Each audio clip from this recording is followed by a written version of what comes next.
Welcome to VRS channel. ఇవాళ మన అతిథి బి సంజీవరావు గారు ఉన్నారు. ఆయన కాంగ్రెస్ పార్టీ సీనియర్ నాయకులు. ఇవాళ కాంగ్రెస్ రేవంత్ రెడ్డి గారి నాయకత్వంలో ఎలా ముందుకు పోతా ఉంది. ఆయన ముఖ్యమంత్రిగా ఉన్నారు. 6 గ్యారంటీలు ఇవ్వడం జరిగింది. దానిలో ఎట్లాంటి ఇంప్లిమెంటేషన్ అవుతా ఉంది, ఎట్లా ముందుకు పోతా ఉంది అనేది మనం తెలుసుకునేడానికి సార్ దగ్గరికి వచ్చాము. నమస్తే సార్.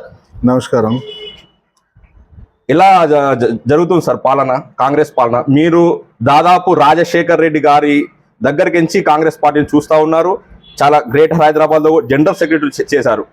కాంగ్రెస్ పార్టీ ఇవాళ ప్రజలకు ఇచ్చిన హామీలు ఖచ్చితంగా నెరవేరుస్తుందా? తప్పకుండా. ఒకటి ఏంటంటే, కాంగ్రెస్ పార్టీ అంటేనే ప్రజల మనసు దోచుకున్నటువంటి పార్టీ. కాంగ్రెస్ పార్టీ అంటే ఒకటి ఏంటంటే, మన సర్కార్ తుమ్మ అని అంటారు. సర్కార్ తుమ్మలాగా ఎవరు చచ్చిపోయింది అని చెప్పేసి కాలబెట్టినా కూడా అందులోకి వెళ్ళేటిదే కాంగ్రెస్ పార్టీ. కాంగ్రెస్ పార్టీ ఈరోజు రేవంత్ రెడ్డి వచ్చినాక ఎంత బాగా అయిందంటే, ఇచ్చిన 6 గ్యారెంటీలు అన్నీ నెరవేరుస్తూ రాజశేఖర్ రెడ్డి మరిపించేలాగా చేస్తున్నటువంటి రేవంత్ రెడ్డి గారు కులాలకు, మతాలకు, పార్టీలకు కూడా అతీతంగా అన్ని వర్గాలను కలుపుకొని పోయే నాయకుడు ఒక రాజశేఖర్ రెడ్డి లాగా ఇప్పుడు రేవంత్ రెడ్డి గారు చేస్తున్నారు. అన్ని వర్గాలకు మంచి మేలు చేస్తున్నారు. ఇప్పుడు ఈ మధ్యలోనే అన్ని గ్యారెంటీలు కూడా అన్నీ సఫలీకృతమైనవి. ఉచిత బస్సు కావచ్చు, 200 యూనిట్లు కావచ్చు, లేకపోతే ఈ రైతు రుణమాఫీ కూడా ఇప్పుడే చేయడానికి కూడా భారీగా అన్ని సమీకరణలు తీసుకుంటున్నారు. కాబట్టి కాంగ్రెస్ పార్టీకి ఏం డోకలేదు. కాంగ్రెస్కు మంచి పరిపూర్ణమైన మెజార్టీ ఉన్నది. రాజశేఖర్ రెడ్డి ఏ విధంగా అయితే 2 సార్లు గవర్నమెంట్ను తీసుకొచ్చిండో, అదేవిధంగా ఆయన 3వసారి కూడా మన కాంగ్రెస్ పార్టీలో ముఖ్యమంత్రిగా రేవంత్ రెడ్డి గారు కొనసాగుతారు. ఇంకా పెద్ద లెవెల్లో కూడా ఉంటామని చెప్పేసి తెలియజేస్తారు. ముఖ్యంగా చెప్పేది ఏంటంటే, 100 రోజులలోనే హామీలు పూర్తి చేస్తామని చెప్పారు. 100 రోజులు దాటినా కూడా ఎందుకు ప్రజలకు ఇచ్చిన హామీలు నెరవేర్చలేదు? ముఖ్యంగా కాంగ్రెస్ పార్టీకి ఒక చరిత్ర ఉంది. రైతుల విషయంలో 1,00,000 రూపాయల రుణమాఫీ ఒకే విడతలో చేయడం జరిగింది. దాన్ని కూడా 100 రోజుల్లో చేస్తామని చెప్పారు. చేయకపోనికి గల కారణాలు ఏంది? ఎందుకని ఆగస్టు 15 వరకు టైం తీసుకోవడం జరిగింది? ఒకటి ఏంటంటే, కాంగ్రెస్ పార్టీ అంటే చెప్పిన మాట తప్పకుండా నెరవేరుస్తుంది.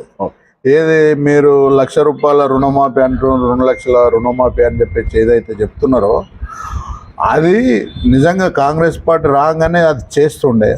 వెంటనే పార్లమెంట్ ఎలక్షన్స్ ఇవన్నీ రావడము, మళ్ళీ ఈ బీఆర్ఎస్ వాళ్ళు, టీఆర్ఎస్ వాళ్ళు ఏదైతే చేసారో మొత్తం రాష్ట్రాన్ని అప్పుల కుప్పలుగా మించిపోయారు.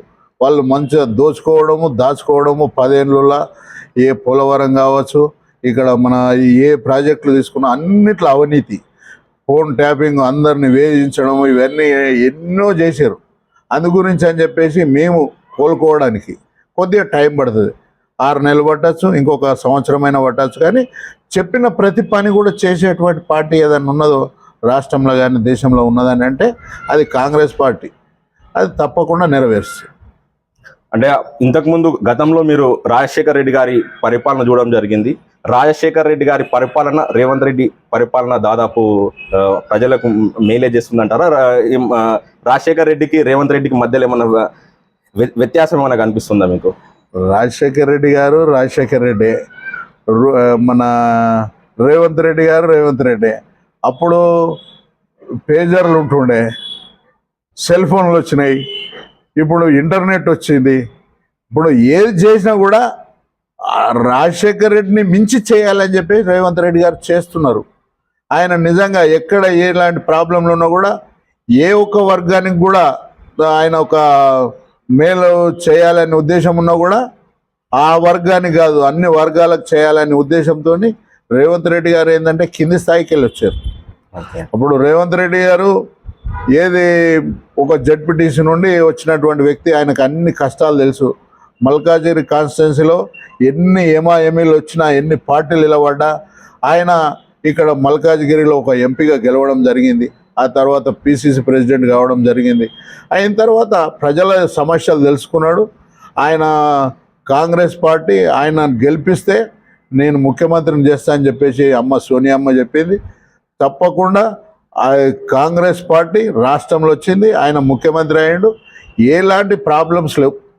తప్పకుండా రేవంత్ రెడ్డి గారి నాయకత్వం ఇంకా 10 సంవత్సరాలు ముందుకు పోతారు. మనకి ఇప్పుడు ఏదైతే 64-65 సీట్లు గెలిచినామో 65 కాదు 119 కూడా పోతాయి. ఆస్కారాలు ఉన్నాయని చెప్పేసి ఈ సందర్భంగా తెలియజేస్తాను.